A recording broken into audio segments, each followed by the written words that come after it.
Hello everyone, welcome to global academy. इस वीडियो में हम वुमेन राइट्स से रिलेटेड इम्पॉर्टेंट एमसीक्यूज डिस्कस करने जा रहे हैं। So without wasting the time, let's begin with the first question. What is the primary objective of granting women their right? So women को उनका राइट देना, इसका प्राइमरी ऑब्जेक्टिव क्या है, यानी किस लिए वुमेन को ये उनका राइट दिया जाना चाहिए। सो इसका जो आंसर है वो है ऑल द अबव, यानी इसमें ये जो तीनों ऑप्शन दिए गए हैं दे आर ऑल करेक्ट। सबसे पहला है इकोनॉमिक एम्पावरमेंट के लिए, then social stability, then political representation. So all these options are correct. तो इसका जो करेक्ट ऑप्शन है it is D part, that is all the above. Next question, which of the following is a positive impact of women's access to education and health care? Women access to education and health care, इसके positive impact क्या है? इसका correct option है C part, improved family wellbeing. Next question, how does women's participation in workforce contribute to economic growth? Women की जो participation workforce में हो रही है वो कैसे कंट्रीब्यूट कर रहा है इकोनॉमिक ग्रोथ में? मीन्स कि इसके पॉजिटिव इम्पैक्ट्स हैं या नेगेटिव इम्पैक्ट्स हैं। सो इसका जो correct option C part, it boosts economic growth, इससे जो इकोनॉमिक ग्रोथ है वो बढ़ रही है। तो इसका करेक्ट ऑप्शन है C part. Next question, which legal framework recognizes the equal rights of man and women? कौन सा लीगल फ्रेमवर्क रिकॉग्नाइज करता है equal right for man and women? तो इसका करेक्ट ऑप्शन है the convention on the elimination of all forms of discrimination against women. इसकी short form CEDAW है। Next question, who advocated the women's education and widow remarriage during 19th century in India? किसने women's education और window remarriage को दोबारा widows की शादी के लिए एडवोकेट किया? तो उस स्कॉलर का नाम आपको बताना है। तो इसका करेक्ट ऑप्शन है B part, Ishwar Chandra Vidyasagar. Next question,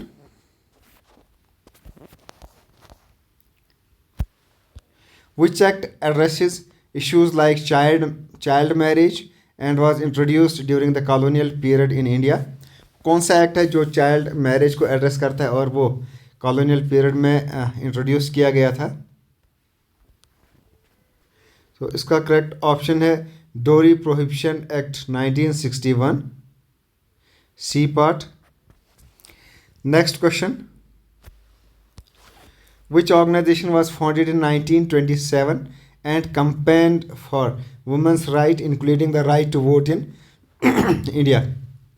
1927 में ये ऑर्गेनाइजेशन बनी थी जिसने वुमेंस राइट के लिए बात की and including the right to women in India. Ladies यानी वुमेन को वोट देने का हक, उसकी बात भी की, उसकी भी कंपेन की। तो इसका जो करेक्ट ऑप्शन है it is C part, all India women's conference. Next option, next question, what does article 39A of the Indian constitution focus on regarding women's right? जो आर्टिकल 39A है इंडियन कॉन्स्टिट्यूशन में, वो women's right के बारे में क्या बात करता है? What does this article say about women's right? So correct option is D part, that means a right to educate means of livelihood. Next question, what is the primary goal of National Commission for Women in India? जो national commission for women है India में, उसका primary goal क्या है? Correct option इसका B part, to study and monitor matters related to women's right. Next question,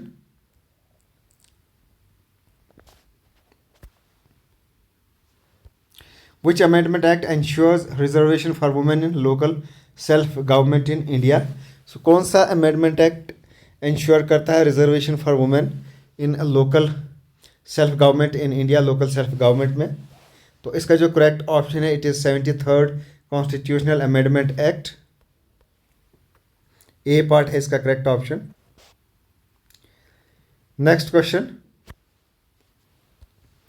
which act specifically addresses sexual harassment under the Indian penal code? Indian penal code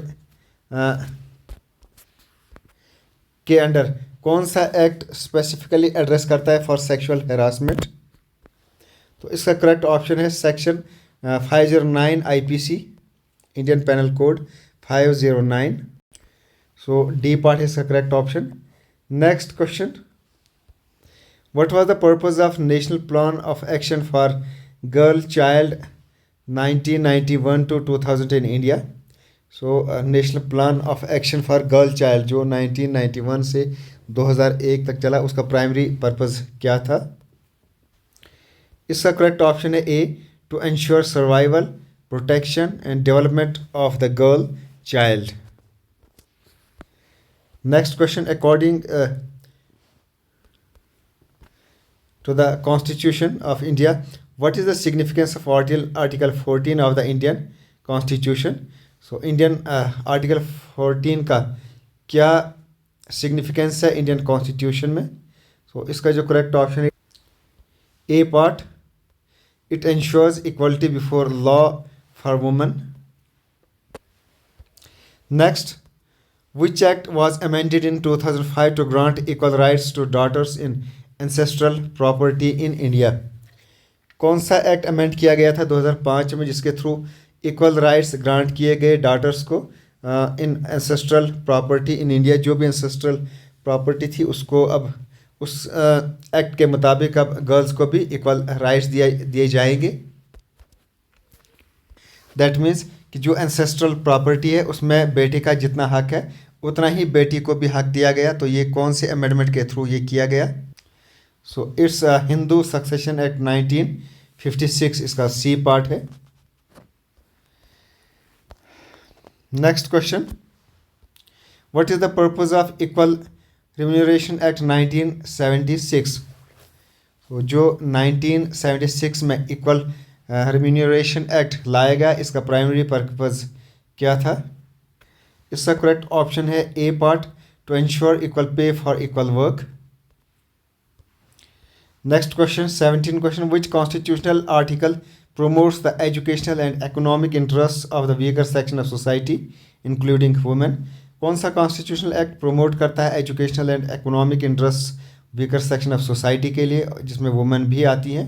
so इसका जो correct option है वो है B part, article 39A। Next question,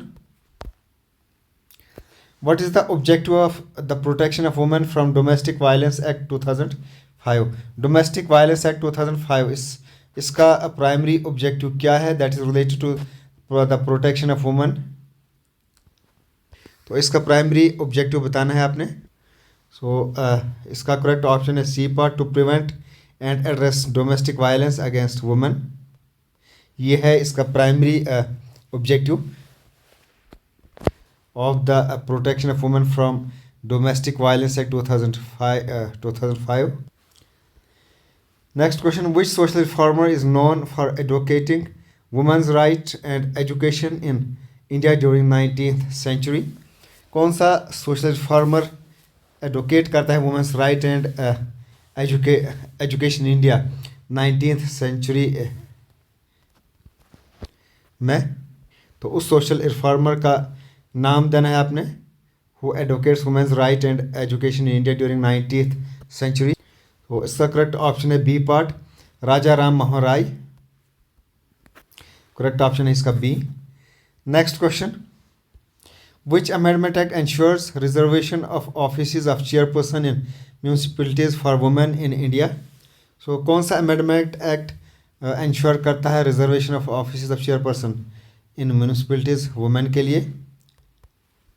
so local bodies की बात हमने ऊपर की थी क्वेश्चन में, जिसमें पंचायत राज में 73rd अमेंडमेंट एक्ट के थ्रू वुमेंस को रिजर्वेशन दी गई।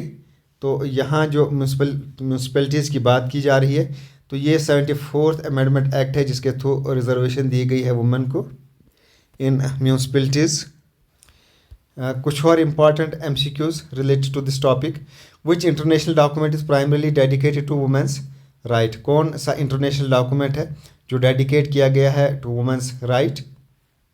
सो इसका करेक्ट ऑप्शन है B part, convention on elimination of all forms of discrimination against women, CEDAW।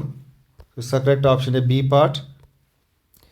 Next question, when is international women's day celebrated? काफ़ी इंपॉर्टेंट क्वेश्चन है ये। तो इसका जो करेक्ट ऑप्शन है it is March 8। Next question, which country was first to grant women the right to vote? Right to vote सबसे पहले किस कंट्री ने दिया था? करेक्ट ऑप्शन इसका C, New Zealand. Next question, in which year did United Nations adopt CEDAW? United Nations ने सबसे पहले किस ईयर में CEDAW अडॉप्ट किया था? That means convention on elimination of all forms of discrimination against women. So correct option इसका 1979। Next, which Indian constitutional amendment provides for reservation of seats of women in panchayat? ये ऊपर भी repeat हुआ है question. 73rd amendment है इसका correct option. Next, what is main focus of Beijing declaration and platform for action? So Beijing declaration and platform for action, इसका main focus क्या है? इसका करेक्ट ऑप्शन है C part, women's right and gender equality, C part. Next question, which organization was founded in 1947 and works on the issues related to women and children's right? कौन सी organisation 1946 में बनाई गई थी जो इश्यूज डिस्कस करती है related to women and children's right? So इसका जो करेक्ट ऑप्शन है वो है UNESCO. Next question, what does the term glass ceiling refers to? Term है गिलास सीलिंग, ये इसका क्या मीनिंग है, क्या रेफर करती है ये? सो क्वेश्चन इसका है B part is correct option, an invisible barrier preventing women from advocating to top positions. ये एक इनविजिबल बैरियर है जो प्रिवेंट करता है वुमेन को इन एडवोकेसिंग टू टॉप पोजीशन, यानी वो टॉप पोजीशंस पर ना पहुँचे। तो उसके लिए एक इनविजिबल बैरियर है जिसको ग्लास सीलिंग कहा जाता है। तो ये थे all MCQs related to women's right. Okay, thanks, best of luck.